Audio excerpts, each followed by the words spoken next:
चरणदास जी महाराज जी की। माता सोहरि सगुना जिनसे सगुरु देव, प्यार करें अगन करें चरण दास गुरुदेव। माता सोहरि सगुना जिनसे सगुरु देव, प्यार करें अगन करें चरण दास गुरुदेव।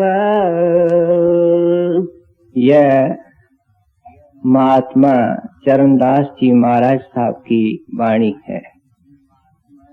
ये महात्मा राजस्थान के अंदर ही पैदा हुए। कहते हैं दूसर कुल के अंदर पैदा हुए। बचपन में ही आपके पिता का देहांत हो गया। आपके पिता भी बड़े मालिक के भगत थे। माता के अंदर भी भक्ति के प्रबल संस्कार थे और आपकी माता आपको अपने मायके, क्या इनके जो नानकाने थे, उनको दिल्ली में ले गई। इनको सच्चा मुर्शिद मिला, सच्चा गुरुदेव मिला और नाम लेकर के खूब कमाई की। और जब उस मालिक से मिले तो अपने मालिक और गुरुदेव के हुक्म से सत्संग किया और जीवों को सद्बुद्धि दी और जिनके किस्मत में था उनको घर पहुंचा करके ही छोड़ा। हमारे लिए क्या बचा? हमारे लिए आपके ये वचन बचे। हमारे विरासत में क्या आया है? ये अनमोल वाणी जिसको हम आज सुन रहे हैं। अभी ये अनमोल वाणी अगर किसी को चोट मारे, किसी इंसान के हृदय को छू लेवे, तो उसके अंदर बहुत बड़ी क्रांति, बहुत बड़ा इनकलाब ला सकती है। अब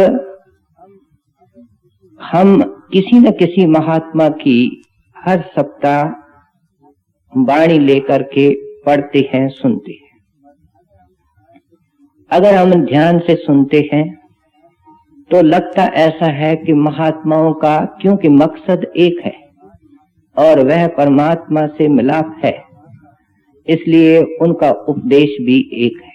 जो पूर्ण गति के संत महिमा सबसे पहले वो करते हैं परमात्मा की, क्योंकि उसके अलावा और कुछ है ही नहीं, वही सब कुछ है।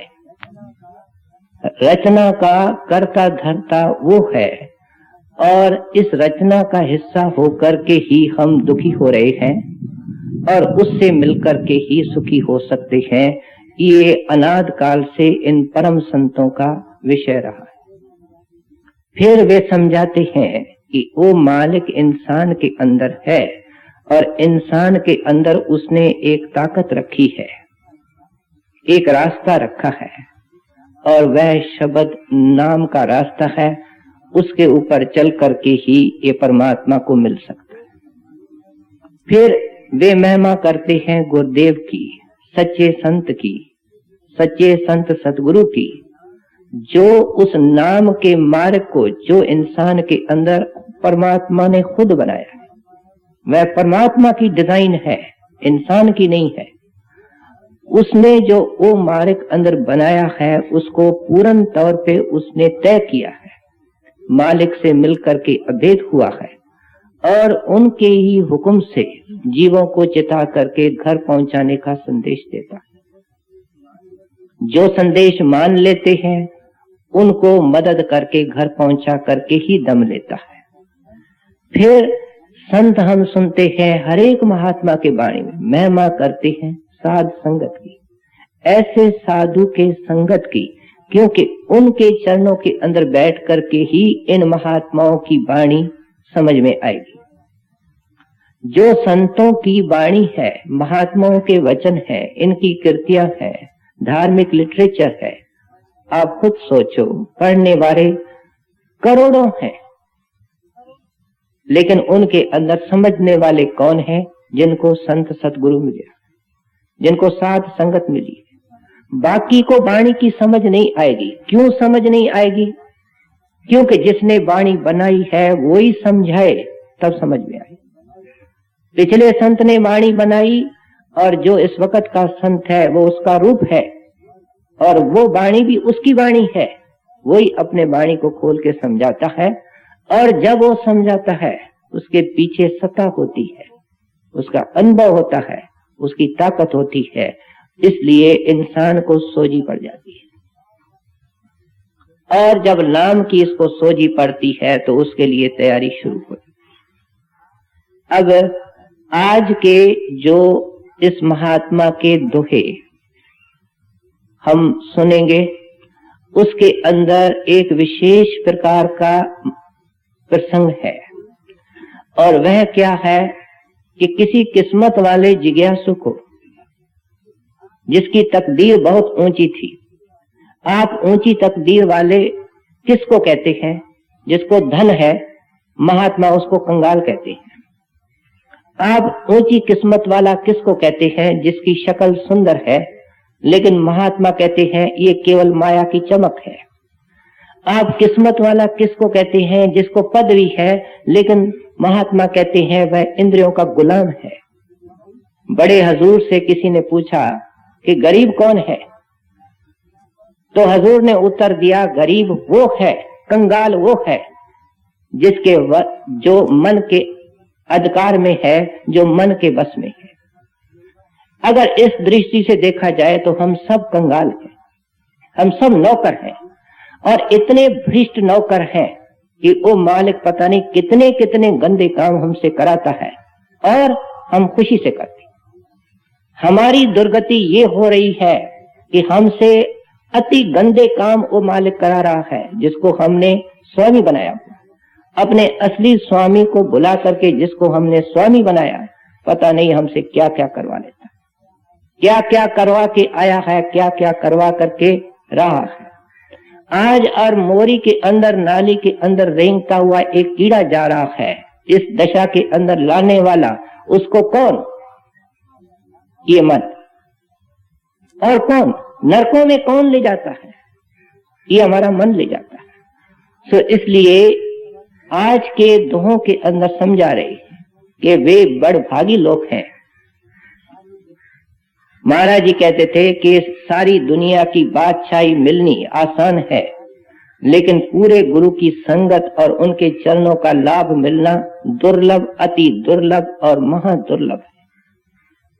कहते हैं जब ऐसे सच्चे साधु के चरणों में सेवक जाता है तो वह गुरुदेव इसके लिए क्या करता है उसको खोल करके महात्मा चरणदास जी समझाते हैं। पहले कोई सवाल करे कि ऐसे गुरुदेव को हम कैसे पहचाने, तो नए जिज्ञासु के लिए ये जरूरी है जानना कि ऐसा महात्मा लेगा कुछ नहीं, लिया तो मंगता हो गया, वो दाता नहीं, अगर दाता नहीं तो देगा कुछ नहीं। फिर उसकी दूसरी निशानी ये है कि उसके अंदर जोश नहीं होता। ऋषि मुनि जोश में आकर के शराब देते रहे। अब आप इसके गहराई में जाओ, शराब कब दिया जाता है? जब कोई मन में इच्छा होती है, इच्छा के खिलाफ काम होता है, मन के मुताबिक काम नहीं होता है, मन क्रोधित हो जाता है, तब शराब दिया जाता है। ये बिल्कुल एक सीधी सादी अक्ल को ठोकर मारने वाली एनालिसिस है। अब आप खुद विचारो, हम साधु किसको कहते हैं? साधु हम उसको कहते हैं जिसकी कोई इच्छा नहीं होती, जिसको कुछ नहीं चाहिए, वो मालिक का दास बन चुका है, और दास बन करके दास से वो स्वामी हो जाता है। उसको कोई इच्छा नहीं। जब उसकी कोई इच्छा नहीं तो उसके मर्जी और उसके विपरीत होने का कोई सवाल ही नहीं। और वो शराब क्यों देगा? क्राइस्ट बाइबल के अंदर क्या लिखता है? Bless them that curse you. जो तुमको शराब दे रहे हैं उनको आशीर्वाद दो बेटा, ये संतों की शिक्षा है। ऐसे संत महात्मा कभी उनके जोश के अंदर आकर के किसी को कटु शब्द नहीं कहते। आगे आता है, और शराब जो दिया जाता है उसके अंदर अहंकार भी होता है। और इन संतों महात्माओं के अंदर मालिक का भाना होता है। जैसे साहिब उनको रखता है ऐसे वो राजी रहते हैं, इसलिए इनके अंदर कोई मान नहीं है। मान होंदे होए निमाणा, ताण होंदे होए निताणा। कहते हैं वो साहिब हैं, सभी शक्तियों के मालिक हैं। तान क्या शक्ति, तो भी निताने हैं, आजिज हैं। और उनकी इज्जत खंडों ब्रह्मंडों पर है। त्रिलोक की नाथ उनके आगे नमस्कार करता है, देवी देवते नमस्कार करते हैं। लेकिन है क्या, मान होंदे होए न माना, वो अति न माना होता है। ये महात्माओं की ऑब्जेक्टिव इंडाइसिस है, बाहर की निशानियां हैं। और ऐसा महात्मा हमको कभी किसी बाहरमुखी क्रिया में नहीं लगाएगा। क्यों कि बाहरमुखी क्रियाएं शुभ कर्म है, ये मालिक से मिलाने के साधन नहीं बन सकती। मालिक अंदर, मन की रुकावट अंदर, साधन बाहर हो रहे हैं। कुछ अकली काम नहीं करता कि मिलाप कैसे होगा। आत्मा अंदर, रुकावट अंदर, वो साहिब अंदर, रास्ता बाहर, किसके समझ में आता है? ऐसा महात्मा जब भी हिदायत करेगा, अंतर्मुख साधना की हिदायत करेगा। और वो कौन सी साधना है? शब्द की। वो अंदर उस शब्द के प्रकाश को देखता है, उसके गुंजार को सुनता है और सेवक को समझाता है कि ये जायदाद हर एक इंसान के अंदर है।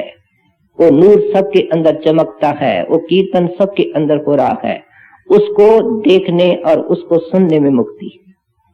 वह मार्ग है प्रकाश का, लाइट एंड साउंड का मार्ग है। उसके ऊपर आने से ही उस मुक्ति की राह शुरू होती है।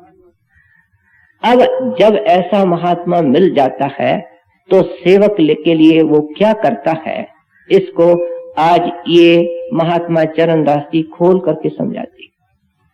कहते हैं इंसान एक सामाजिक प्राणी है, मिलने बरतने के बगैर ये रह नहीं सकता। परमात्मा ने स्त्री बनाई है, पुरुष बनाया है, मालिक ने बनाया है, इसलिए कुटुंब बनेगा, परिवार बनेगा।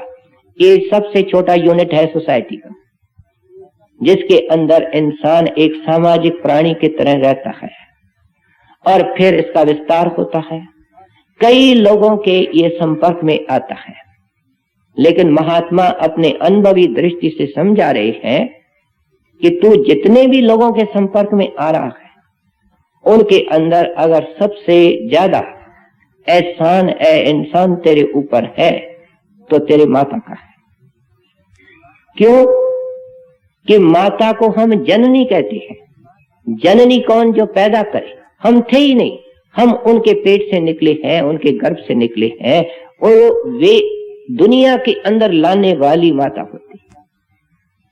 जब गर्भ में बच्चा होता है दुख सहती है और डॉक्टर उसको हिदायत करते हैं कि सावधानी से संभाल करके अपने दिन निकालो, कोई बोझ मत उठाओ, कोई ऐसी खट्टी मीठी चीज मत खाओ।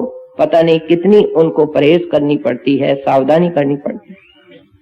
बच्चा पैदा होता है, जो दुख और कष्ट माता को देखना पड़ता है उसका अंदाज माता ही जानती है जिसने बच्चे को जन्म दिया है। फिर वहां उसके कष्ट खत्म नहीं होते, वहां तो कष्टों की शुरुआत होती है। बच्चा क्या होता है? एक मिट्टी की ढेरी है, मिट्टी की लोथ है। न उसको बैठने आता है, न उसको सोने आता है, न उसको खाने आता है। पेशाब पाखाने के अंदर हाथ डाल लेता है, मुंह को लगा देता है। क्या उसके अंदर है? आज जिस हालत के अंदर हम बहन और भाई हैं, इस हालत के अंदर लाने के अंदर कईयों का योगदान है।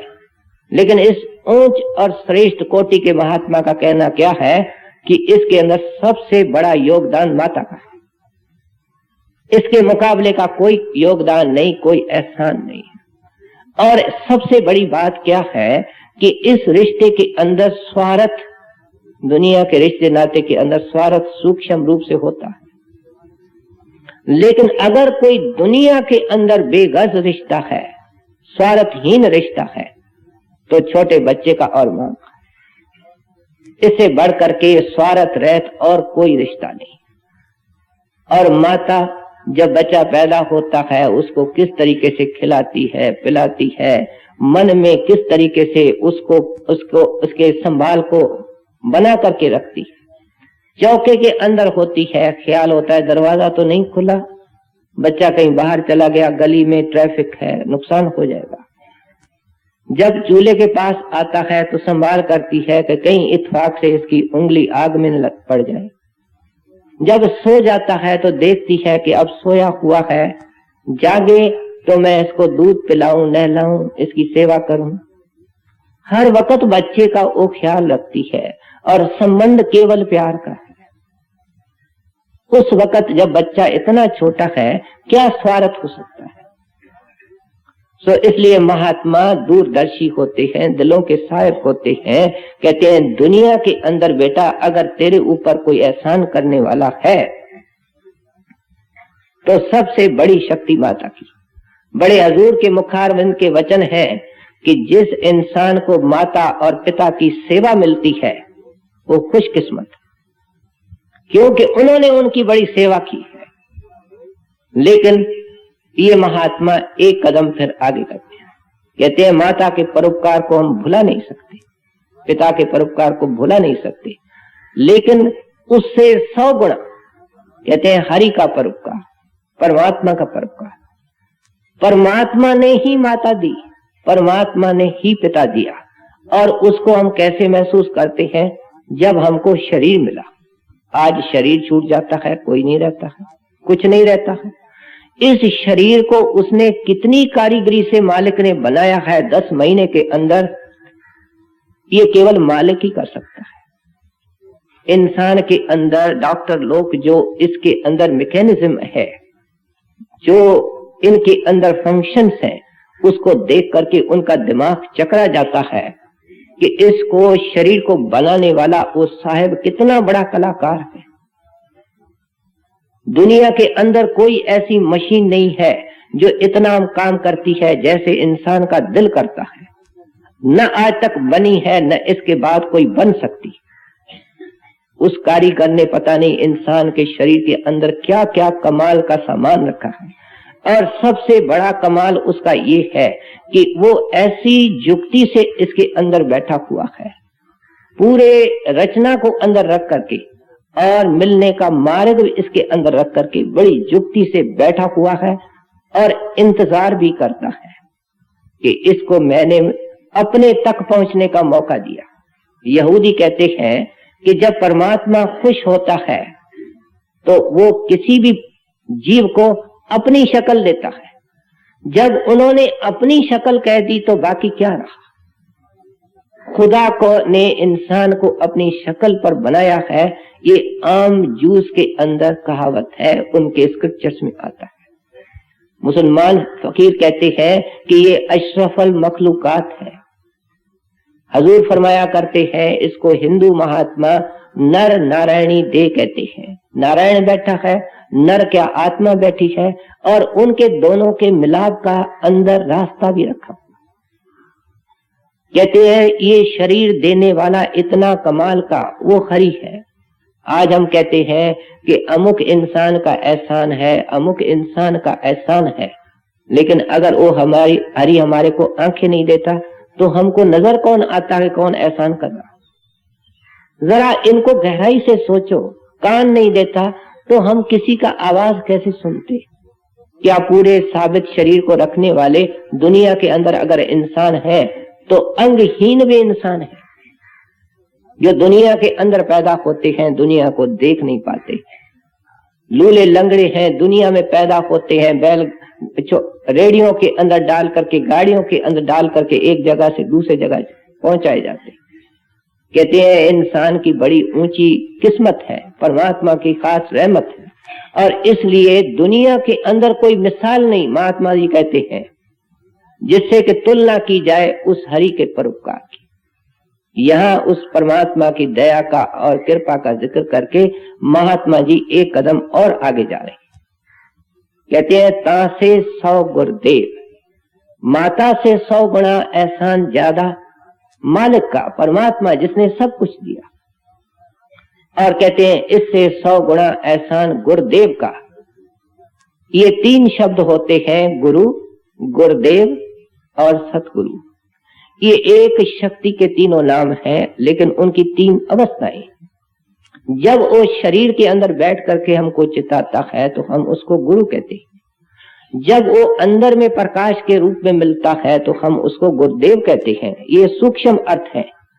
और जब वो सचखंड में साहिब के रूप में मिलता है तो हम उसको सतगुरु कहते हैं। यहाँ उसके चोले को भी हम गुरुदेव कहते हैं, सतगुरु कहते हैं, क्योंकि वो दोनों है, लेकिन इनका अक्षरी अर्थ यही है। कहते हैं वो प्रकाश का बना हुआ है, शब्द का बना हुआ है, और तेरे को वो शब्द दिखाना चाहता है, वो शब्द सुनाना चाहता है, वो प्रकाश दिखाना चाहता है, उस देश में ले जाना चाहता है, और उस प्रकाश और शब्द के भंडार के अंदर जो मालिक है उसमें लीन करना चाहता है। इसी काम को, इसी मिशन को, इस मकसद के लिए वो आता है। वो हुक्म अपना नहीं, वो मालिक का हुक्म बजाता है। एक लाउड स्पीकर है, एक बोलने वाला होता है। लाउड स्पीकर क्या कहता है? जो बोलने वाला कहता है वो लाउड स्पीकर से आवाज आती।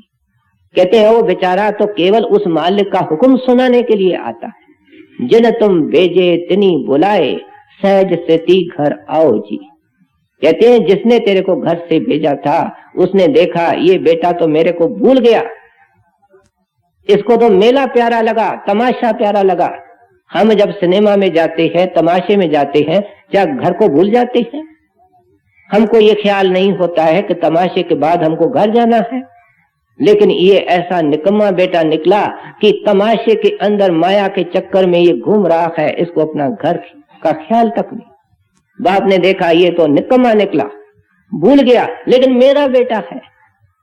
और उसको मजबूरन इंसान बन करके, देदार करके यहाँ आकर के कहना पड़ता है, जैसे ये महात्मा कह रहे हैं, भाई तेरा कोई बाप भी है, तेरा कोई मालिक भी है, तेरा कोई घर भी है, और तू बिलक रहा है, परेशान हो रहा है और मुफ्त में हो रहा है। चल वो आंखों में इंतजार लेकर के तेरी इंतजार कर रहा है, उसके गोद के अंदर बैठ जा, वो तेरे को गले लगा देगा, तेरे को अपना रूप बना देगा। तू सब चीज का, सारी रचना का तू साहिब बन जाएगा। आज तू इंद्रियों का गुलाम है, विषय विकारों का गुलाम है। कहते हैं अब ये गुरुदेव अपने शिष्य के लिए किस तरीके से काम करना शुरू करता है। प्यार करे अवगुण हरे, चरण दास गुरुदेव। पहले तरीके से समझा दिया कि एहसान किस किस का है और सबसे बड़ा किसका है। अब कहते हैं वो अपना काम किस तरीके से कहता है। कहते हैं प्यार देता है। उसकी अप्रोच जो है वो बड़ी पॉजिटिव है। वो ये नहीं कहता है दुनिया को छोड़ दो, दुनिया गंदी है, ये है, वो है।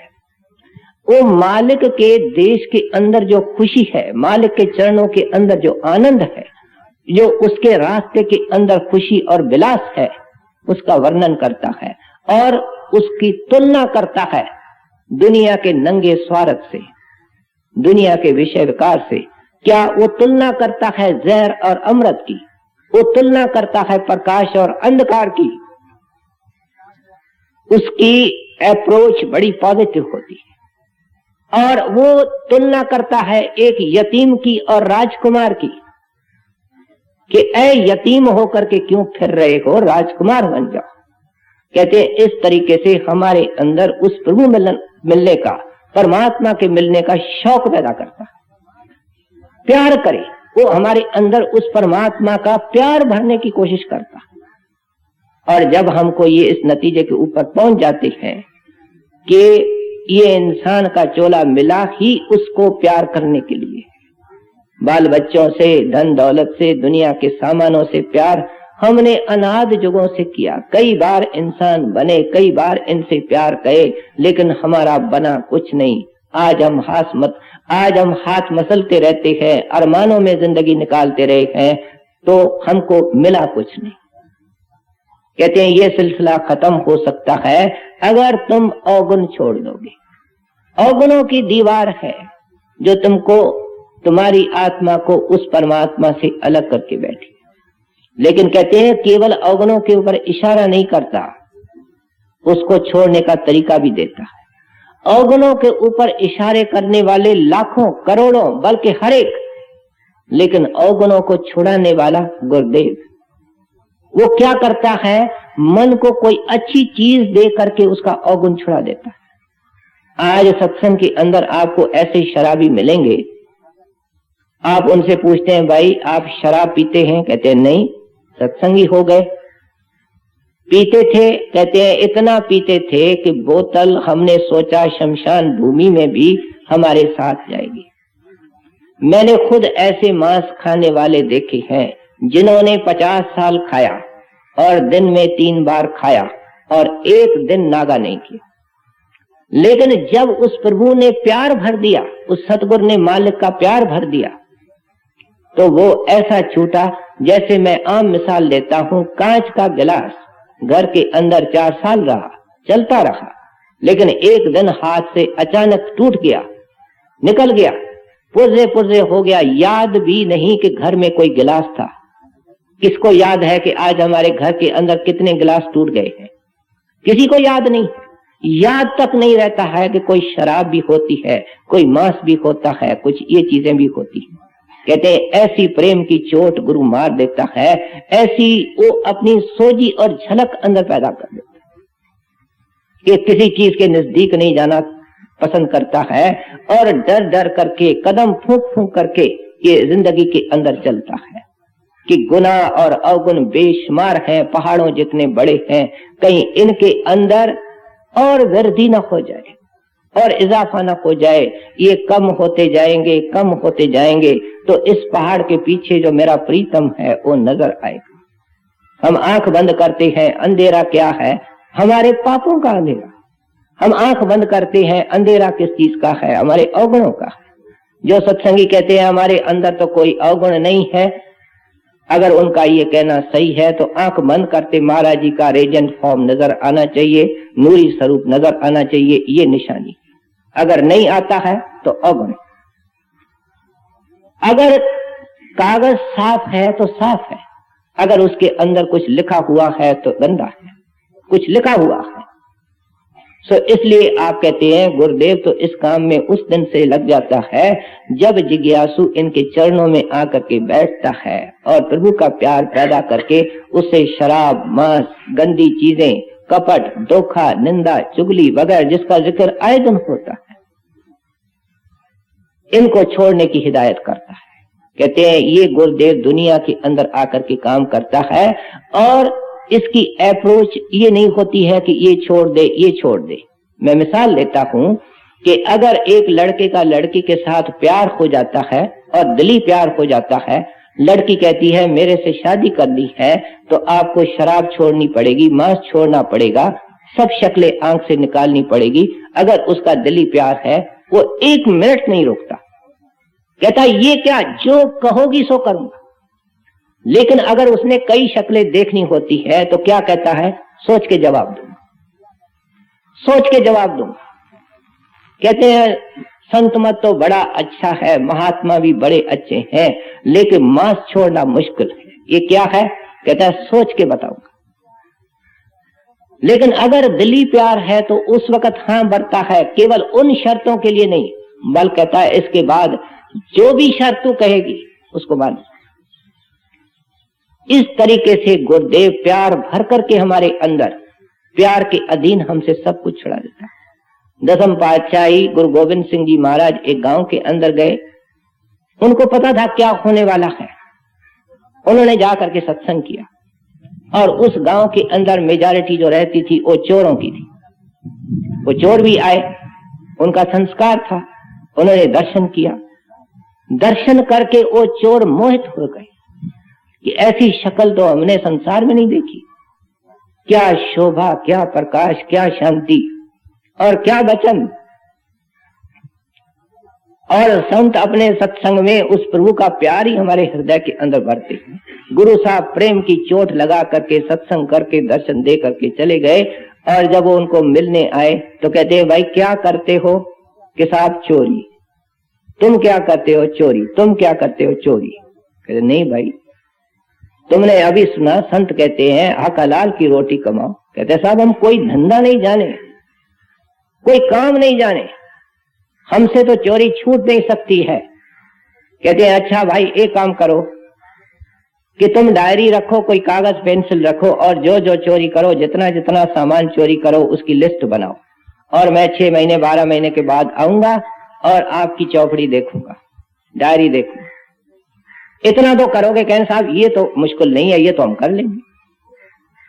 ये उनको प्यार की चोट मार करके चले गए। वो चोर सोच में पड़ गए कि ये महात्मा इतने सुंदर, इतने मधुर, ये आएंगे और हमारे इस कागज को, चौपड़ी डायरी को देखेंगे, उसमें चोरियों की लिस्ट मिले, ये कोई अच्छा है। उन्होंने उस पेशे को छोड़ दिया। और जब फिर गुरु साहब आए, वो सारे सत्संगी हो गए। कहते ये गुरुदेव का तरीका होता है कि वो प्रेम की चोट मार करके चला जाता है और उसके अधीन होकर के सब कुछ छूट जाता है। एक बहुत बड़ा चोर था, वो बड़े महाराज जी के सत्संग में एक दिन आके बैठा, सारी जिंदगी चोरियां की उसने। जब सत्संग सुना तो उसके आंसू नहीं थमते। कहते अब क्या करूं?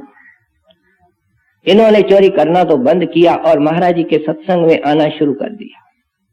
सत्संग सुनता गया, चोरी का पेशा छोड़ दिया। आखिर इतनी बरह भड़क उठी कि महाराज जी के सन्मुख गया।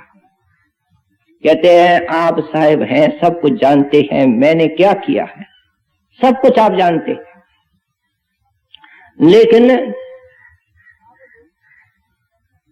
अब मेरी दिल तड़प रही, मेरा हृदय तड़प रहा है, आप मेरे ऊपर दया करो, मेरे को नाम दो। मैं इसके बाद, मैंने बहुत मुद्दत हुई जब से सत्संग सुना है, इस काम को छोड़ दिया है, लेकिन अब आप कृपा करो। महाराज ने उनको नाम दे दिया।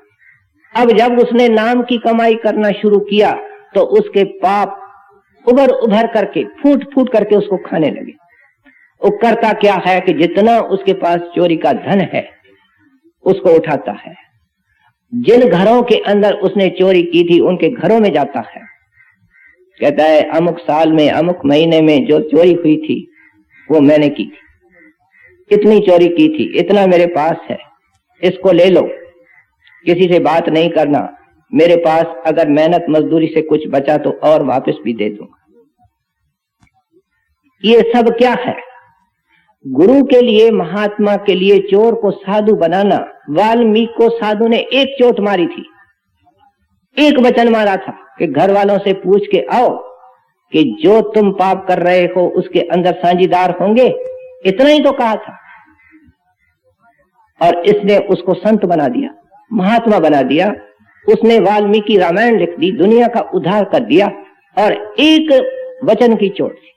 कहते हैं गुरुदेव ये काम करता है कि जैसे पिछले इतवार को आया था कि कीड़े को भृंग बना देता है। भृंग क्या करता है? उड़ करके भृंग के पास जाता है, भृंग के साथ जाता है। यही गुरु चाहता है कि ये मेरे साथ उड़े, मेरे साथ चले, उस प्रभु के साथ मिले। सो महात्मा जी हमको समझा रहे हैं कि सच्चा गुरु कौन होता है और सेवक के लिए क्या करता है। माता सहारे सगुना जिनसे सगुरु तेव, प्यार करें अगन करें चरण दास गुरुदेव। कांचे पांडे सो रहे जो कुमार कोने हैं, पीतर सोरा क्या करें बाहर चोटें दे। कहते हैं जिस वक्त ये सेवक स्वामी के, गुरुदेव के चरणों में आता है, कहते हैं ये कच्चे घड़े की तरह होता है। कच्चा घड़ा तो क्या, ये सड़क की मिट्टी की तरह होता है। टीले की मिट्टी निकम्मी मिट्टी होती है। कुम्हार कारीगर होता है, उसको पता है कि ये जो टीले के अंदर बेकार वीरान सा टीला पड़ा है, रास्ते की ये सड़क की मिट्टी है, इसकी शक्ल कैसे बदलनी है, इसको उपयोगी कैसे बनाना है, वो जानता है। वो क्या करता है कि उस टीले के मिट्टी को, सड़क के मिट्टी को ला आता है, उसको साफ कर देता है, कूट लेता है, छान लेता है, उसको गोंद लेता है, और फिर उसके पास सांचा है, उस सांचे के अनुसार उस मिट्टी को, जो गीली मिट्टी है, उसको डालता है। उसको कोई रूप देना चाहता है, और जब उसको सेट करता है, उस सांचे के अंदर डालता है, वो देखता है यहाँ मिट्टी कम है, यहाँ मिट्टी ज्यादा है, यहाँ मोटाई ज्यादा है, यहाँ पतलाई ज्यादा है, और उसके कारण क्या करता है, अपने हाथ से वो चोट मारता है। किस कारण मारता है? कि वो बर्तन सुंदर लगे, एक सरीका लगे, जहां मोटा है वहां सही हो जाए, जहां बारीक है वहां सही हो जाए, एक जैसा लगे। लेकिन कहते क्या है चरणदास जी महात्मा कि जब ऐसा कुंभार चोट मारता है बर्तन को सेट करने के लिए, तो जिस जगह में चोट मारता है एन उसके नीचे दूसरा हाथ रखता है। पहले नीचे हाथ रखेगा, फिर ऊपर से चोट मारेगा। अगर ऐसा नहीं करेगा तो क्या होगा? मिट्टी फैल जाएगी, बर्तन बनेगा नहीं। तो कहते हैं कि सेवक कच्चा होता है, सड़क की मिट्टी बेअंत अवगुणों की ये ढेरी होता है। ये क्या चाहता है? आदर, इज्जत, सलाम, सब तरफ से। ये क्या चाहता है? पैसा ही पैसा, साफ सुथरे वस्त्र, अच्छे अच्छे मकान, अच्छा अच्छा खाना। ये चाहता क्या है? ये सड़क की मिट्टी है, ये जहर को पान कर रहा है। अब गुरुदेव ने इसको मालिक का रूप बनाना है, घड़ा बनाना है, गुरमुख बनाना है। अब वो क्या करता है? उसको पता है कि ये जो सड़क की कच्ची मिट्टी है, क्या ये जो कच्चा मन है इसको पक्का कैसे करना है। वो कहता है कि उसको सांचे में डालना चाहता है, और वो सांचा कौन सा है? गुरमुख का सांचा, प्रेमी का सांचा। उसमें ये शुरुआत होती है इसकी, और शुरुआत के अंदर इसको चोटें भी मारनी पड़ती हैं बर्तन को सेट करने के लिए। चोटें क्या? कहते हैं आदर के साथ निरादर, और पैसे के साथ निर्धनता, सेहत के साथ बीमारी। ये क्या है? कहते हैं कुंभर की चोट। कुंभर की चोट क्या है? संसार किसकी चोट खा रहा है? प्रालबुद्ध की। संसार किसकी चोट खा रहा है? मन और काल की। लेकिन सत्संगी चोट किसकी खा रहा है? कुंभार की, गुरुदेव की। क्योंकि उसका हिसाब किताब जिस दिन वो नाम लेता है सब गुरु के तरफ चला जाता है, ट्रांसफर उसके पास हो जाता है। उसका दुख भुगताने वाले, सुख देने वाले सब कुछ गुरुदेव होते, क्योंकि वो कुंभार है, मिट्टी उसके हाथ में है, बर्तन उसने बनाया है। अब सड़क का उससे वास्ता नहीं, टीले का उससे वास्ता नहीं, वो कुंभर के घर में आ चुकी है। अब उसका काल से, कर्म से, माया से कोई वास्ता नहीं। अब उसका वास्ता कुंभर से है। और कुंभर कैसे नहीं चाहेगा? क्या वो चाहेगा घर के अंदर मिट्टी का ढेर लगा रहे? वो चाहेगा ये बर्तन बने, किसी के घर में जाए, उपयोगी बने। कहते हैं ये मेरे सेवक रोशन बने और नाम की सुगंध फैलाएं। और प्रचार करने की जरूरत क्या है? जब सत्संगी के अंदर नाम की सुगंध आ जाती है, सुगंध को आप कितना रोक सकते हैं? ये संत महात्मा करामत नहीं दिखाते, लेकिन इनकी दुकान जो सत्संग होता है वो इत्र की दुकान होता है, और इत्र के दुकान के अंदर से महक नहीं निकलेगी। कहते हैं मानो वो करामत नहीं दिखाते, लेकिन उनका रूप रंग, उनका वचन, उनकी चाल ढाल, हर अदा, उसके अंदर अजीब खुशबू होती है, और वो बिखर जाती है, और उस खुशबू के ऊपर कई लोग आ जाते हैं। उनको किस तरीके से सेट कर रहे हैं, उनको किस तरीके से ऊंचा उठाने की कोशिश करते हैं, उसके लिए आप बर्तन की और कुंभर की मिसाल दे रहे हैं। कहते हैं ये मन बहुत कच्चा है, और इसलिए घड़ने से ही ये सही होगा। गीता के अंदर भगवान क्या लिखते हैं? ये कड़वा वचन नहीं है, अति मीठा वचन है। हमको सुनने में और समझने में कड़वा लगता है, लेकिन इससे कोई प्यारा वचन नहीं है, इससे बड़ा कोई मीठा वचन नहीं है। क्या भगवान लिखते हैं? जो मेरे खास प्यारे होते हैं उनको मैं निर्धनता देता हूं, मैं उनको बीमारी देता हूं, मैं उनका अपमान कराता हूं। क्यों? कि मैंने उनके बर्तन को जल्दी ठीक करना होता। अगर जिसको वो चोट देता है तो यही चाहता है कि शाम तक ये ठीक हो जाए, बर्तन सही हो जाए। कहते हैं बेटा ये गुरु के तरफ से नहीं आता है, वो नहीं देता है। इंसान का चोला जो बनता है वो शुभ और अशुभ कर्मों के मिश्रण से बनता है। जब शुभ कर्मों की बारी आती है सुख आता है, अशुभ कर्मों की बारी आती है दुख आता है। गुरु दुख नहीं देता, गुरु उस दुख के अंदर रियायत करता है। और याद रखो जो सत्संगी है वो कभी अगर मुख से ये कहता है कि ये दुख बर्दाश्त से बाहर है, तो वह बिल्कुल गलत है। क्यों कि जैसे कुम्हार चोट मारता है और वो बर्तन के बर्दाश्त से बाहर नहीं होती, क्योंकि बर्दाश्त से बाहर मारेगा तो मिट्टी कहां रहेगी। वो हाथ देता है, तरीके से संभल करके चोट मारता है। कोई सत्संगी के अंदर ऐसी घटना, ऐसा कष्ट घटित नहीं हो सकता जो कहे कि मेरे ताकत से परे। एक ही कर्म होगा, दो सत्संगियों का होगा, उनको गुरु अपने मौज से भुगताएगा। एक के पास नौकर है, पैसा है, सेवादार है, उसका और तरीके से। जिसके पास पैसा नहीं है, सेवा करने वाला नहीं है, जिसको देख रेख करने वाला नहीं है, वही कर्म दूसरे तरीके साहेब है। उसको पता है चोट कितनी मारनी है और किस तरीके से मारनी है। कहते हैं जब इतना परोपकारी और इतना सुजान कुम्हार मिल जाए जो सब जानता है, अपने काम के अंदर कुशल है, तो फिर तेरे को भाड़े के अंदर रहना चाहिए। दुख सुख तो तेरा बेटा अपना करना हुआ है। मैंने ये वार्ता कई बार सुनाई है कि बाबा जी महाराज के दिनों में डेरा छोटा था। एक सेवादार रात को आता है, कहते हैं महाराज बड़ी प्रेमित सेवादार है, उसके दांत में इतना जोर का दर्द है कि वो सह नहीं सकती। बाबा जी खामोश। कहते हैं उनको जाकर के जो कुछ आपको दांत में दवा डालनी है वो डाल दो। वो चला गया। दवा क्या करे? दवा तसल्ली के लिए होती है और जो दुख होता है वक्त पे जाना जाता है, और लेकिन दवा भी करनी पड़ती है। अब उस माई की ये हालत हुई कि उस दुख के कारण बेहोश हो गई। वो सेवादार से रहा नहीं गया, दोबारा बाबा जी के पास आया। कहते हैं महाराज जी माई बड़ी प्रेमन है, लेकिन उसको बेअंत पीड़ा है, बेअंत कष्ट। बाबा जी कहते हैं थोड़ा जोश में आकर के प्रेम से कहते हैं बेटा उससे बड़ी रियायत हो रही है, उसको पीड़ा नहीं हो रही है, उसे बहुत बड़ी रियायत हो रही है।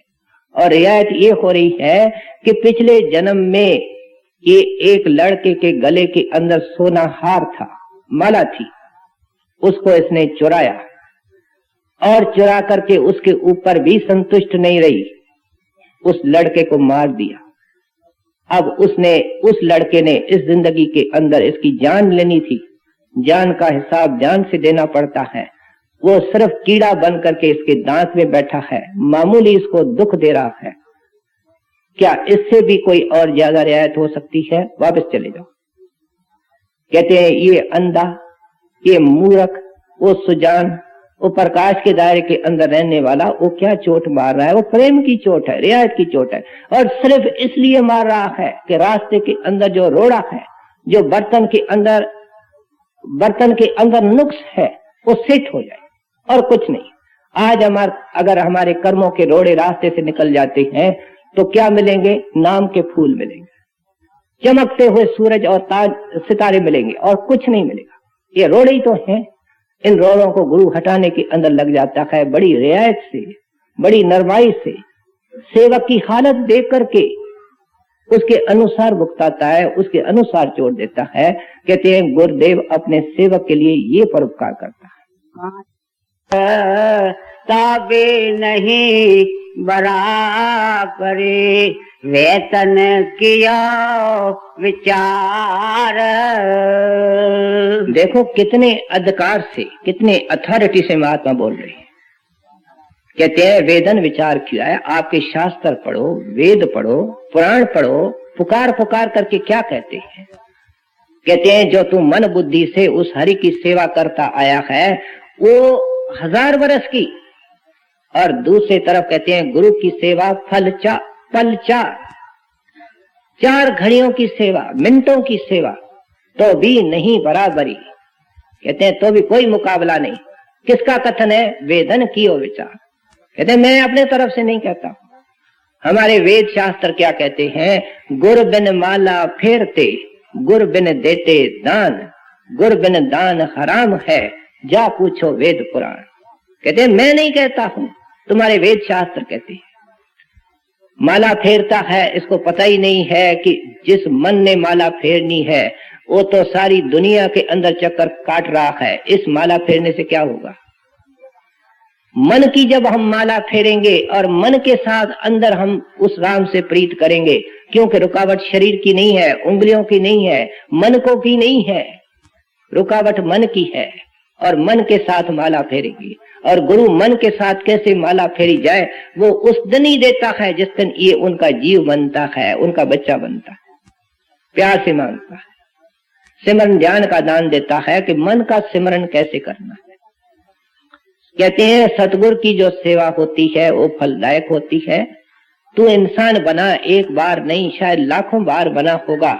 और जो जिसको तू गुरु की और मालिक की पूजा समझता है, किस किस को समझता है? तीर्थों में जाना, ग्रंथों पोथियों को पढ़ना, या नियम से कोई पाठ करना, और फिर पवित्र जलों के अंदर स्नान करना, या व्रत रखना, या गरीबों को पुण्य दान देना, कई जोश में आकर के उदासी बन जाना, गृहस्थ को छोड़ देना, किसी गुफा के अंदर छुप जाना, बाल बड़े रखवा देना, सिंदूर मल देना, बभूत मल देना, इसके अलावा और किसको ये मुक्ति का साधन मानते? कहते हैं ये तो अनंत जन्मों से बेटा तू करता आया, आज तेरी मुक्ति हो गई। क्या तू माता के पेट से पैदा नहीं हुआ? क्या संसार के अंदर दुखों के झकोड़े नहीं खा रहा? फिर उस सेवा का क्या फायदा? मैं एक साफ सवाल पूछता हूं, तेरे को क्या फायदा हुआ? अब निवृत्ता सहित गुरु के पास जा कि महाराज मैंने अनंत जन्मों से कर्म भरम किए, बाहर के साधन किए, वो कौन सा साधन है, वो कौन सा तरीका है जो उस हरि से मिलाता है? कृपा कर को मेरे पर दया करो, मेरे को बताओ, मैं अंधा हूं। ये गुरु अर्जन देव महाराज का शब्द कभी हम लेते हैं, उसमें गुरु साहब ने क्या कुछ नहीं लिखा है कि मैंने सारे दुनिया भर के साधन किए, लेकिन आखिर में क्या करते हैं कि साध संगत हर कीर्तन सिर कर मन के कर्मा। कहते हैं इस वक्त जो कुछ मैंने साधन किए हैं उनके चोटी पर क्या है? साधु की संगत, और वहां से क्या मिलेगा? अंदर के कीर्तन का भेद। कहते हैं ये सर कर्मन के कर्मा, ये सब साधनों का सरमोर साधन है। तुलसी साहब के समझाने का एक तरीका है, वो क्या कहते हैं? राम नाम को अंक है और साधन सब सुन। कृपा करके ध्यान दे करके महात्मा के उपदेश को सुनिए। कहते हैं राम नाम को अंक है और साधन सब सुन। अंक किसको कहते हैं? 1 2 3 4 वगैरह, इसको 5 6 7 ये अंक है। और सुन क्या है? 0, जिसकी कोई कीमत नहीं। 0 की भी कीमत है, वो आगे बता रहे। लेकिन ऐसे अगर किसी को आप हाथ में कुछ नहीं लें और उसके जेब में हाथ डाल दें और खाली निकाल दें, तो उसके जेब में क्या पड़ा? 0, कुछ नहीं। कहते हैं राम नाम को अंक है और साधन सब सुन। कहते हैं अंक गए कुछ हाथ नहीं, अंक रहे 10 गुण।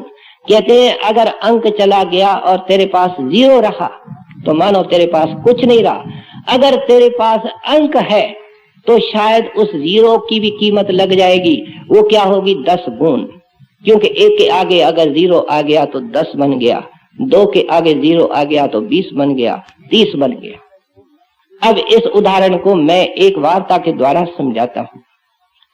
एक सत्संगी महाराज जी के सेवा में आया, सत्संगी बन गया।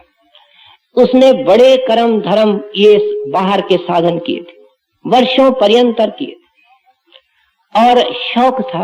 आखिर ये आदमी जो तीर्थों में जाता है, माला फेरता है, बड़ी मेहनत करता है, कुछ तो कठोर साधन करते, एक पांव पे खड़े होते हैं, पानी में खड़े होते हैं, किलियों के ऊपर सो जाते, मालिक मजदूरी देता है, रखता नहीं है।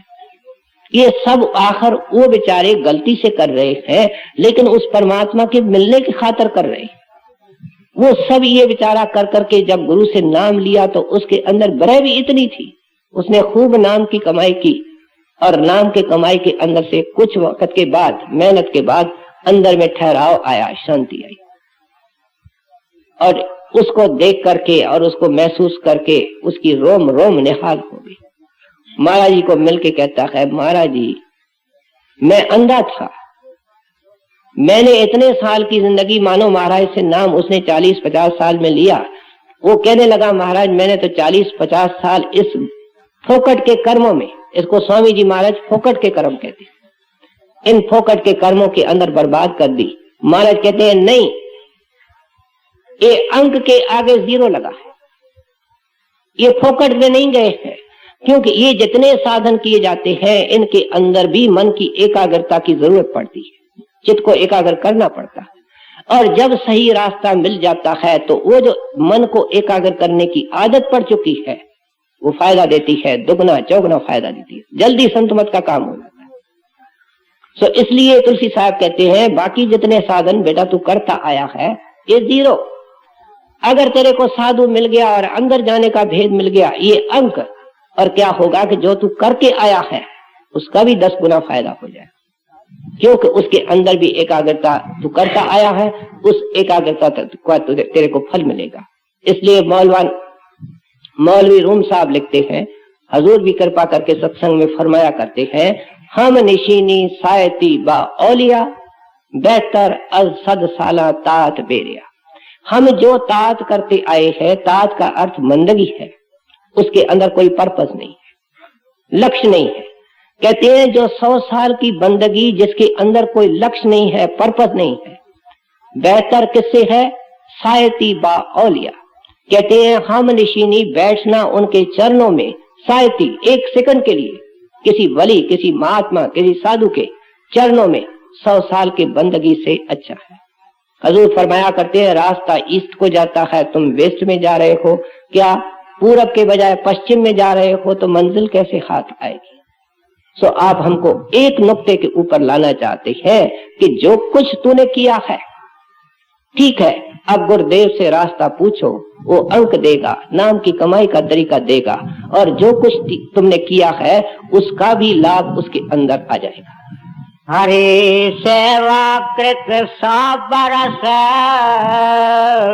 गुरु सेवा पर 4, ताबे नहीं बराबरी, वेतन किया विचार, जो गुरु चिड़क लाख, तो मुख नहीं मोड़ियो, गुरु से नहीं लगाए, सबन सो तोड़ियो। अब सेवक को 2 हिदायतें ये महात्मा कर रहे हैं। कहते हैं संतों के चरणों से लाभ उठाना है तो ये 2 शिक्षाएं मन के अंदर धारण कर। वो क्या? कि इन संतों के अंदर दया ही दया होती है, लेकिन ये आम तौर पे क्योंकि गृहस्थी महात्मा हुए हैं, दुनिया के उद्धार के लिए आते हैं, इसलिए गृहस्थी बनते हैं। क्योंकि गृहस्थियों का कईयों से संपर्क होता है, उनके कई कारोबार होते हैं, उसके बहाने कई लोग उनके संपर्क में आते हैं, उनको पता नहीं होता है लेकिन उनका उद्धार हो जाता है। कहते हैं जब वो डेरा बनाते हैं, दादू दयाल साहब का डेरा था, वहां उनका आश्रम था, उनकी संगत सारे हिंदुस्तान में थी। अब ऐसी हालत के अंदर कई प्रकार के प्रबंध किए जाते हैं और उस प्रबंध के अंतर्गत गुरु को हिदायतें देनी पड़ती हैं। सेवक के साथ मन होता है, गुरु मालिक का रूप होता है, मन उस हिदायत को समझता नहीं, अगर समझता है तो उसको ग्रहण नहीं करता, उसका अनुसरण नहीं करता, और कभी कभी महात्मा को झिड़की देनी पड़ती है, डांट देनी पड़ती है समझाने के लिए। कहते हैं गुरु झिड़के लाख, हम तो एक झिड़की मिलती है तो डेरे के अंदर क्वार्टर को बंद करके घर को आ जाते। डेरे में जाते हैं, खाने पीने का प्रबंध नहीं होता है, कहते हैं यहाँ हमारा आना मुश्किल। लेकिन महात्मा क्या कह रहे हैं? कहते हैं 100 तकलीफें झेलनी पड़े, 100 मुसीबतें आए, 100 झिड़कियां मिले, तो भी दरवाजा नहीं छोड़ना है, दरवाजा एक है। हजूर फरमाया करते हैं पानी के जहाज का कौवा उड़ करके उड़ेगा तो कहाँ जाएगा, चारों तरफ पानी ही पानी, उसको जहाज पर वापस आना पड़ेगा। वक्त बर्बाद उसने जरूर किया। कौन सा वक्त बर्बाद किया? कि जहाज को छोड़ा और जख मारे और जहाज के ऊपर आया। कहते यही तेरी हालत है, कहाँ जाओगे? उस वाणी के अंदर तो यहां तक लिखा है गुर रूठे ठौर है, हर रूठे ठौर है, गुर रूठे नहीं ठौर। कहते हैं हरि अगर रूठ जाए, क्या रुस जाए, नाराज हो जाए, तो उसको तो मनाने वाला गुरु है, लेकिन अगर गुरु ही रुस जाए, नाराज हो जाए, तो कौन मनावे? कहते हैं उसके दरवाजे को नहीं छोड़ना, उनके अंदर क्रोध नहीं होता। मैं पहले ही अर्ज कर चुका हूं। इसलिए ग्रंथ साहब के अंदर चोटी के महात्माओं की वाणी है। और क्या लिखते हैं, गुर छिड़के तो मीठा लागे। कहते हैं कड़वा मानना तो क्या, उसको प्रसाद मानो, क्योंकि उनके अंदर वो दया होती है। स्वामी जी महाराज मिसाल देते हैं कि दुनियादार का जो क्रोध होता है वो आग के बराबर होता है। आग जहां चूल्हे के अंदर होती है वहां सबसे ज्यादा गर्मी होती है, लेकिन जहां जहां उसकी रेडिएशन जाती है दूर दूर तक उसका सेक आता है। कहते हैं जिसके अंदर से आग निकलती है, क्रोध निकलता है, भट्टी तो वह है, चूल्हा तो वह है, जलता तो वह है, लेकिन जहां जहां चिंगारियां जाती हैं, जो जो उनके वचन सुनते हैं, उनके हृदयों के अंदर भी तपन पैदा होती है।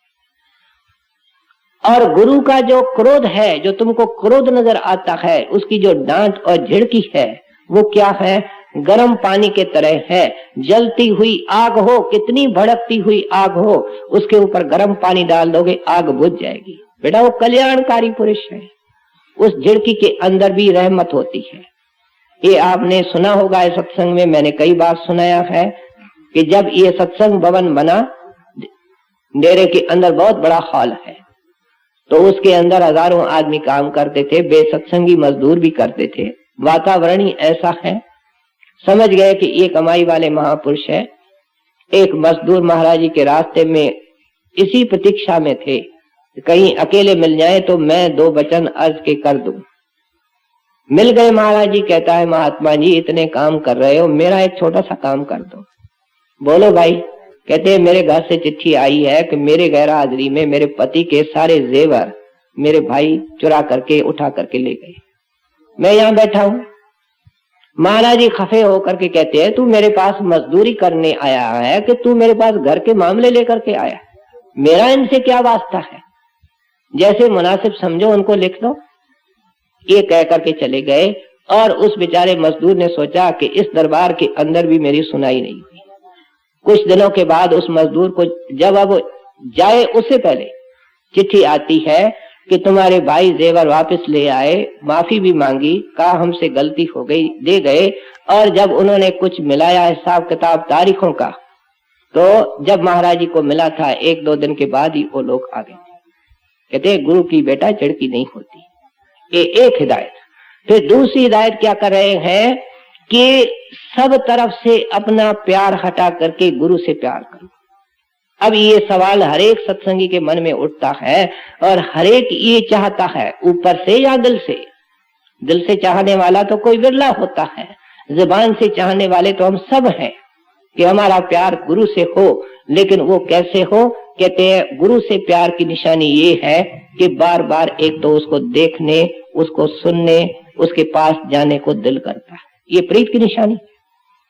और फिर प्रीत की और निशानी क्या है? क्योंकि उनसे हम प्रीत करते हैं तो उसकी आज्ञा का पालन करना भी प्रीत की निशानी। और उसकी आज्ञा क्या है कि मैंने तुमको नुस्खा दिया है, मैंने तुमको बीमारी का इलाज दिया है, दवा दी है, उस दवा को अलमारी में मत रख, नियम से खा। डॉक्टर जब दवाई देता है कहता है दिन में 3 बार खानी है और ये चीजों से खाने से परहेज करनी है, इतना सैर करना है, इतना बैठना है, वो सब चीज समझा देता।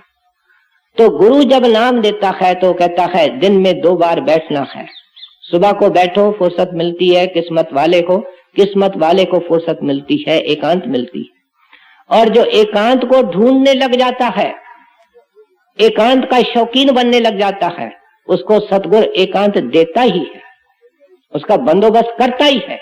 जो दुनिया में दौड़ना चाहता है तो उसको दौड़ाने वाला तो मन और माया है, लेकिन अगर इसकी रट है, अगर इसकी मांग है कि महाराज बैठाओ, फुर्सत एकांत दो, एकांत मिलेगी, फुर्सत मिलेगी, मांगे। वो शाह है, उसके पास कोई कमी नहीं है, लेकिन ये कभी मांगता नहीं। कहता है महाराज ये कर दो, वो कर दो, संसारी काम बोल। रात दिन इसके अंदर से डिमांड लिस्ट निकल रही है, होके निकल रही कि महाराज ये नहीं हुआ, ये नहीं हुआ। कहते हैं कभी होका निकला कि महाराज हर वक्त अपनी नाम से लिव लगा दो। कहते हैं कि इस नाम से लिव लगाना ही गुरु से प्रीत। सो इसलिए कहते हैं कि ये सिमरन ध्यान का तरीका जो तेरे को मिला है, ये एक अजीब एलिक्सर है, अक्सीर दवा है। वो क्या करेगी? कहते हैं सबका मोह निकाल देगी, सब तरफ से तेरा ख्याल हटा देगी, संसार से हट जाएगा, शरीर से हट जाएगा और शरीर बेसुध होने लगेगा, संसार तो बेसुध हो ही जाएगा। ये सिमरन का काम है। कहते तुम उनसे प्रीत करना चाहते हो तो सब तरफ से प्रीत हटाने का मतलब ये नहीं है कि भाई किसी से बोलना नहीं है। कहते मन किसी से नहीं बोलता है, मन गुरु से बोलता है। गुरु से बोलने का क्या तरीका है? सिमरन करना। गुरु से प्रार्थना करने का क्या तरीका है? सिमरन करना। गुरु की खुशी लेने का क्या तरीका है? सिमरन करना। कहते हैं ये सब तरफ से तेरा प्यार हटा करके गुरु के चरणों के अंदर केंद्रित कर देगा। जो गुरु चढ़ कर लाख तो मुख नहीं मोड़ियो, गुरु से नहीं लगाए सबन सो तोड़ियो, काहू से नहीं राखिए काहू विद की चाहा, परम संतोषी खोजिए रहिए बेपरवाह। कहते हैं कि बेपरवाह तेरे को रहना है। अब बेपरवाह ये रह नहीं सकता, कभी गुलाम भी बेपरवाह हो सकता है। हम तो गुलाम हैं किसके? खाने के, पहनने के, सैर के, तमाशे के, अपने पति के, अपने पत्नी के, हमारे बाल बच्चों के, पता नहीं किस किस चीज के हम दास हैं, गुलाम है। गुलाम को चैन कहाँ? कर्जाई को चैन कहाँ? दुकान पर बैठा है, सैकड़ों कर्जाई हैं, चीजें बेचे किस तरफ, कमावे किस तरीके से, कर्जाइयों की कतार लगी हुई है। मन कहता है दुकान से ही भाग जाओ, बैठे कैसे, कमाए कैसे? सो इसलिए कहते हैं कि बेटा मैं आपको सहज तरीका देता हूं, बेपरवाह कैसे होता है। कहते हैं जो मिलता है उसके ऊपर संतोष कर, कभी मांग ही नहीं, इच्छा ही मत रख। जिसको कछु न चाहिए सोई शहंशाह। कहते हैं शहंशाह कौन है? एक सतगुरु है जो दुनिया से कोई आशा नहीं रखता, दोनों हाथों से देता है और उम्मीद कुछ नहीं रखता। क्राइस्ट ने कईयों को, अंधों को आंखें दी, लेकिन किसी सेवक ने कहा महाराज एक आया, उसने शुक्र किया। कहते हैं यही बहुत है, मैं तो चाहता वो भी नहीं आता। क्योंकि वो क्या इसलिए काम करते हैं कि कोई आकर के उनका शुक्र करे? वो नहीं, उनका धंधा ये है, उनका स्वभाव ये है, उनका एक सेकंड नेचर है, बल्कि फर्स्ट नेचर है कि वो यही काम करते हैं। सो इसलिए आप उपदेश करते हैं कि ऐ सत्संगी तेरे को भी वो बेपरवाह बनाना चाहता है। और वो क्या है? कहते हैं तेरे को संतोष का धन देना चाहता है। गुरबाणी के अंदर क्या लिखा है? हर धन संचो रे जन भाई। ए भाई तू रेगिस्तान के अंदर दौड़ता रहा, हां हां करता रहा, हाथ खाली मसलता चला गया दुनिया से। अब क्या करो? हर धन सिंचो रे जन भाई। कैसे?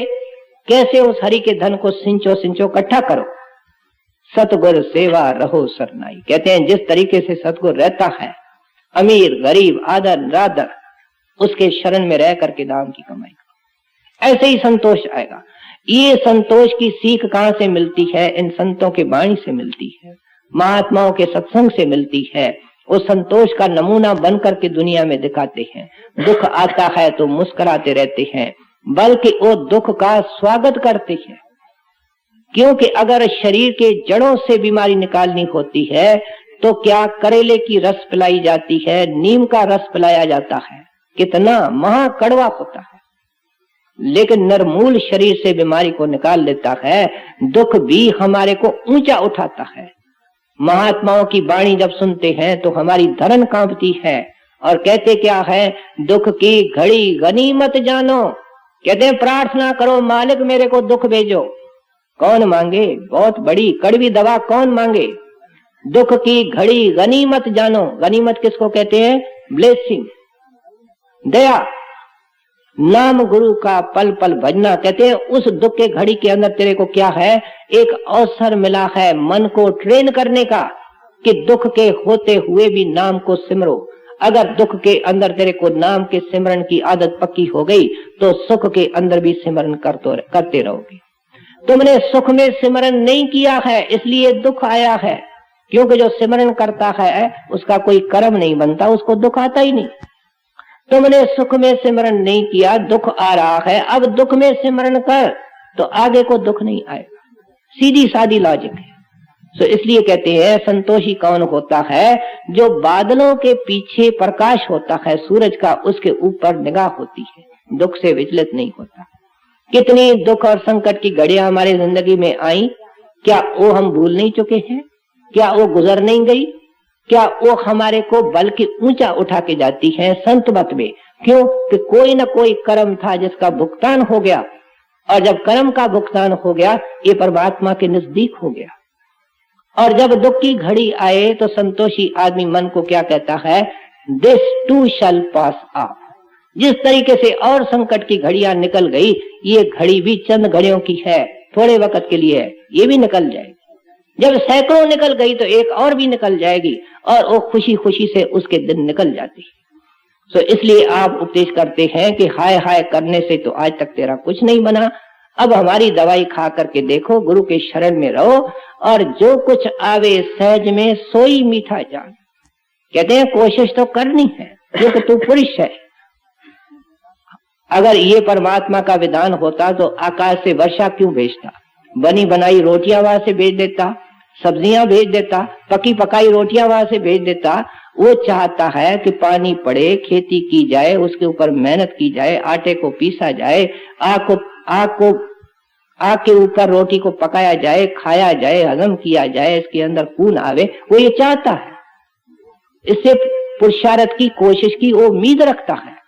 तो कहता है कि तुमको तो अपने अक्ल बुद्धि से गुरु का भरोसा लेकर के उनके असूलों के ऊपर रह करके कोशिश करनी है। लेकिन कहते हैं संतोष क्या है कि जो उसका नतीजा निकल पड़ता है उससे विचलित नहीं होना है, घबराना नहीं, वो उसका प्रसाद मानना है। कहते हैं जब ऐसा दृष्टिकोण बनाओगे तब संतों के संगत से लाभ उठाने के काबिल बनोगे। काहो से नहीं राखिए काओ विद की चाहा परम संतोषी होचिए रहिए बेपर वाह नाम ले चल पीछिए नाम ले कर खा नाम ले कर बैठिए नाम ले चल रहा। कहते हैं कि जो गुरु का प्यारा सेवक होता है उसको गुरु से सहयोग करना चाहिए। और सहयोग करने का क्या तरीका है? कहते हैं कि हर वक्त उसके नाम को अपने अंदर संभाल करके रखना है। ये दौलत है, ये पूंजी है जो ये सेकंड सेकंड के अंदर इकट्ठी कर सकता है। दुनिया के दौलत के पीछे ये मारा मारा फिरता है, लेकिन जो सच्ची दौलत है, सच्चा धन है, नाम का धन है, कहते हैं इसको इकट्ठे करने के अंदर भी रात दिन बेटा जुट जा, लग जा। और वो कैसे? कहते हैं खाओ तो भी सिमरन करके खाओ, ध्यान करके खाओ, चलो फिरो काम काज करो तो भी सिमरन ध्यान रख करके करो। ये हर एक महात्मा सीख देता है। उनके चिताने के बावजूद भी हम अंधे गाफिल रहते हैं। अब जिस वक्त हम खाना खाते हैं तो हम क्या करते हैं? खाना आगे आता है, पहले तो उसकी चौकीदारी करते हैं कि क्या क्या चीज बनी है, कैसी कैसी बनी है। और हम इतने मूर्ख होते हैं कि मालिक पता नहीं जानवरों को क्या देता है और हमको क्या खाने को मिला है। हम कहते हैं क्या सब्जी बनी है, कैसी बनी है, और अनेक नुक्स निकालने शुरू करते हैं। मन का घाट तो उस वक्त ही बदल जाता है। और जिसने बनाई है वो बेचारी भी घबरा जाती है, उसके मन का भी घाट बदल जाता है, दोनों ही गुरु से दूर हो जाते हैं। बड़े हजूर फरमाया करते थे, भले आदमी जब तुम्हारे सामने रोटी आवे, अगर कोई चीज तुम्हारे मर्जी के इच्छा के अनुसार नहीं है तो उसको चुपके से अलग करके रख दे थाल से, बोल मत। जो तेरे मर्जी की चीज है, जितनी तेरे को चाहिए उसको अलग करके खा ले। न झूठा कभी किसी को खिला, न किसी का झूठा खाने की कोशिश कर। और जितनी देर खा उतनी देर मालिक का शुक्र करके खा। शुक्र भी करना अच्छा है, गुरुदेव आपका शुक्र है। क्यों कि क्या पता कल को क्या होना है। लेकिन सच्चा शुक्र क्या है कि सिमरन ध्यान करके खाना। उसका लाभ क्या होगा? कहते हैं जो खाने का कर्म है वो नहीं लगेगा। दूसरा क्या होगा कि जो सिमरन करेगा वो इसके लेखे में धन जमा होगा, इसका नाम का जो बैंक बैलेंस है वो बढ़ेगा। कहते हैं दोनों काम हो जाएंगे। जब ये कहता है ये मीठा है, ये कड़वा है, ये ऐसा है, तो उसका इसको बोझ लग रहा है, क्योंकि साग के हर एक पत्ती के अंदर जीव आत्मा है, अनाज के हर एक दाने के अंदर जीव आत्मा है। कर्म लगता है, मानो मांस मछली से इन चीजों से कम लगता है, लेकिन कर्म तो कर्म है।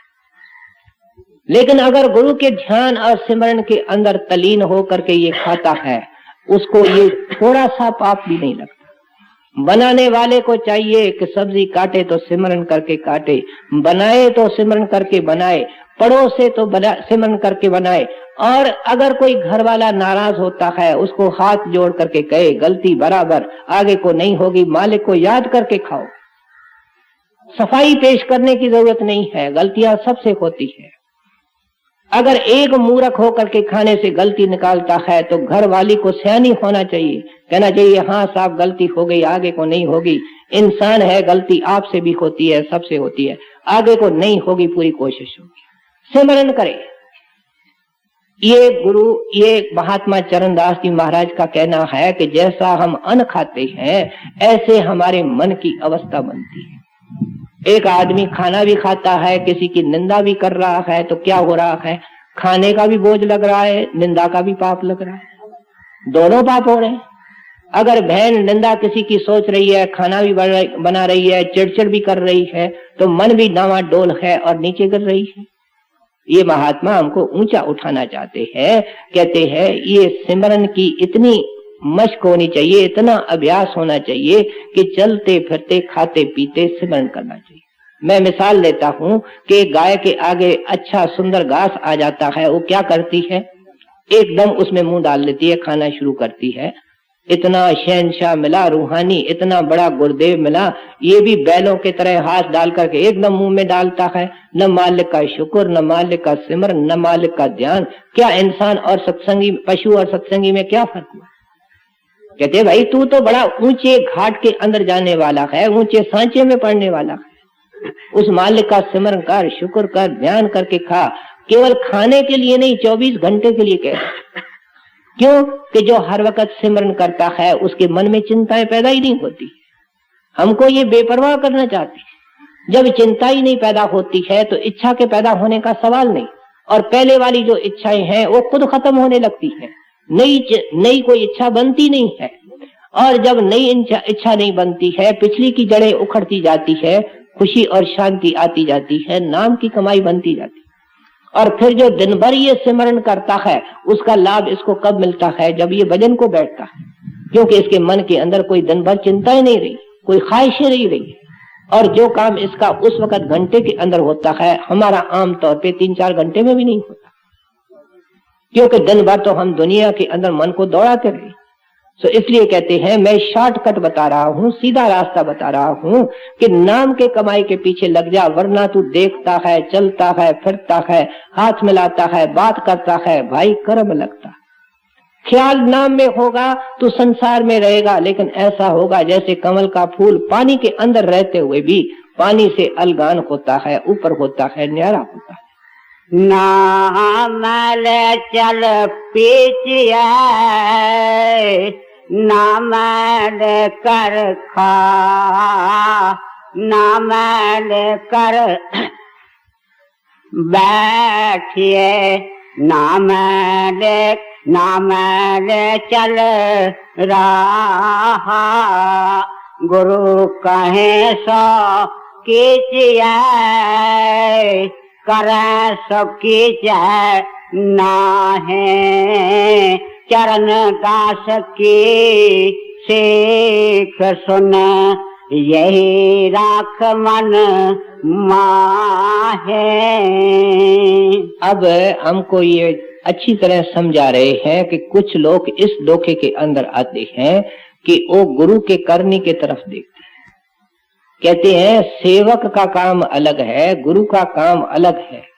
गुरु का काम क्या है कि जीवों को पार करना, वो तर चुका है और वो दूसरे को पार करना चाहता है, किनारे को लगाना चाहता है, सागर से पार करना चाहता है। और इसका हाल क्या है? कहते हैं ये डुबकियां खा रहा है और मुकाबला किससे कर रहा है कि जो बड़े जहाज के ऊपर कप्तान बैठा है। कहते हैं दोनों का मुकाबला क्या है? तू मन और माया का कीड़ा है, वो रूहानी शहंशाह है, तो उसके करनी को देख करके को तुमको थोड़ी वो करना है। बड़े हजूर महाराज जी एक बार सत्संग कर रहे थे, तो ये कह रहे थे कि देखो महात्माओं ने कितनी नाम की कमाई करी कि गुरु अमरदास जी महाराज बुढ़ापे के अंदर अपने बालों को, जो लंबे बाल थे, उनको किलियों के साथ बांध देते थे और खड़े खड़े भजन करते थे। नींद का झटका आता, बालों पर जोर पड़ता, आंखें खुल जाती। तो एक सत्संगी खड़ा होकर के कहता है, महाराज क्या हमसे ये होगा? उनको तो दुनिया तारनी थी, हमको तो तरने की फिक्र लगी हुई है। तो महाराज कहने लगे, जो तरने वाले को करना चाहिए वो तो कर, वो तो तारने वाला था जो कर रहा था। तेरे को किलियों के साथ केस बांधने के लिए तो किसी ने नहीं कहा है, लेकिन सिमरन करने के लिए तो तेरे को हिदायत की गई है, नाम जपने के लिए वक्त देने की तो हिदायत की गई। तू तरने का तो सामान बना, तारने वाले की हालत दूसरी होती है। अब गुरु नानक देव जी मक्के गए, मदीने गए, दुनिया को तारने गए, कई बार लगातार सफर किए, भजन नहीं बैठा, भजन तो उनका अटूट होता है। कबीर साहब कहते हैं, उठते बैठते चलते फिरते हम एक ही ठिकाने में होते हैं, हमारे दो ठिकाने नहीं है। और वो एक ठिकाना क्या है? सचखंड। कहते तेरे को कुछ भी नजर आवे, संत एक ठिकाने में होता है। अब तुम्हारा उनसे क्या रिश्क है, तुम्हारा उनसे क्या मुकाबला? अगर एक लड़का जिसको अभी मैट्रिक की परीक्षा देनी है, वो देखता है कि मेरा प्रोफेसर, मेरा उस्ताद सोया पड़ा है रात को 10 बजे, सिनेमा में शाम को गया है और 10 बजे आके सो गया है, मेरे को क्या मुसीबत पड़ी है कि मैं रात को जा करके पढ़ूं? तो वो मूर्ख है, क्योंकि वो जो विद्वान सोया पड़ा है वो किसी वक्त विद्यार्थी था, उन्होंने सब कुछ छोड़ा था, रातों को जागा था, वो पढ़ा था। आप क्या समझते हैं, एक विद्वान अगर सिनेमा में चला जाता है तो उसकी विद्या भूल जाती है? क्या वो उस वक्त MA BA नहीं है? वो उस वक्त भी विद्वान है। तो कहते हैं तू तो अब पहली दूसरी क्लास के अंदर है, उठने के काबिल नहीं है। जो आकाशों में उड़ रहे हैं उनका तू मुकाबला कर रहा है, रिश्क कर रहा है, ये तेरे को स्वाता नहीं। गुरु का रोल अलग है, सेवक का रोल अलग है। इसलिए ऐ शिष्य, ऐ सेवक, तेरे को ये स्वाता है कि जो गुरु ने हुक्म दिया है उस करनी को कर, उसके करनी को देखेगा तो मारा जाएगा। हजूर महाराज जी एक रोचक वार्ता सुनाया करते हैं कि एक मुसलमान फकीर के पीछे मुरीद जा रहे थे। अब वो महात्मा तो उस खुदा के इश्क में लिवलीन था और सामने एक निर्दोष लड़की आती है। मुसलमानों के अंदर शायद ये रिवाज है कि उस लड़की ने हाथ जोड़े, फिर हाथ आगे पेश किया और महात्मा ने उस लड़की के सुंदर हाथ को लिया और उसको चूमा और कहा, सुभान अल्लाह। सुभान अल्लाह ये फारसी या अरबी शब्द है जिसका मतलब है कि उस खुदा की, परमात्मा की महिमा, प्रेज बी टू गॉड। अब जब महात्मा आगे निकले तो उसका रंग रूप देख करके मुरीद भी उसके हाथ को चूम करके कहते हैं, सुभान अल्लाह, सुभान अल्लाह। महात्मा ने देखा, समझ गया। अब उनको सबक सिखाने के लिए जब काफी दूर निकल गए तो देखते हैं कि एक लोहार के पास आग जल रही है और लोहे के टुकड़े वो आग में डाल करके बाहर निकाल रहा है। जब लाल हो जाते हैं तो जब लोहार ने एक टुकड़ा निकाला जो बिल्कुल लाल सा हो रहा था, उसको फकीर ने हाथ में उठाया और मुंह लगा करके, होंठ लगा करके उसको चूमा और कहता है, सुभान अल्लाह, और उस लोहे के जलते लाल टुकड़े को नीचे रख दिया। और पीछे देखा तो सेवक देखते हैं कि पीछे को भाग रहे हैं। कहते हैं, क्यों भाई, सुभान अल्लाह आपका कहां गया? इस वक्त कहां जा रहे हो? आओ, वो आपका लोहर इंतजार कर रहा है। कहते हैं, महाराज हमारे समझ में नहीं आएगा। फकीर ने समझाया कि मेरे रोम रोम से सुभान अल्लाह निकलता है, तुम्हारे जुबान से निकला था, बड़ा फर्क है। मेरी रोम रोम खुदा को याद करती है। जो मुर्शिद करता है वो मुरीद को नहीं करना है, जो स्वामी करता है वो दास को नहीं करना है, जो गुरु करता है वो सेवक को सोचना ही नहीं। सो इसलिए चरणदास जी ये जो कुछ दोहे हम सुनते आए हैं आपके तरफ से क्या बता रहे हैं। एक तो जो गुरु सेवक के लिए करता है, जो वो चाहता है, उसको किस तरीके से घर पहुंचाना चाहता है, उसमें कितनी बड़ी मदद करना चाहता है, और फिर ये भी बताया कि वो अपने सेवक से आशा क्या करता है। उनसे ये आशा करता है कि उनके असूलों पर रहे, दुनिया से मुख मोड़े। मुख क्या? मन को मोड़े, मेंटली। और मेंटली मोड़ने का तरीका क्या है? सिमरन, ध्यान, उसकी प्रीत, उसकी याद। चलता फिरता है, काम काज करता है, खेती करता है, दुकान करता है। ऐसे गुरु के प्यारे इस वक्त भी है जो नौकरी पे जाते हैं, दुकान में जाते हैं, खेती करते हैं, लेकिन उनके आंखों में गुरु की शक्ल होती है, उनके कान में अंदर का आवाज होता है, उनका ध्यान कहीं नहीं होता है। ऐसे गुरु के लाल हैं, बहने हैं, भाई हैं।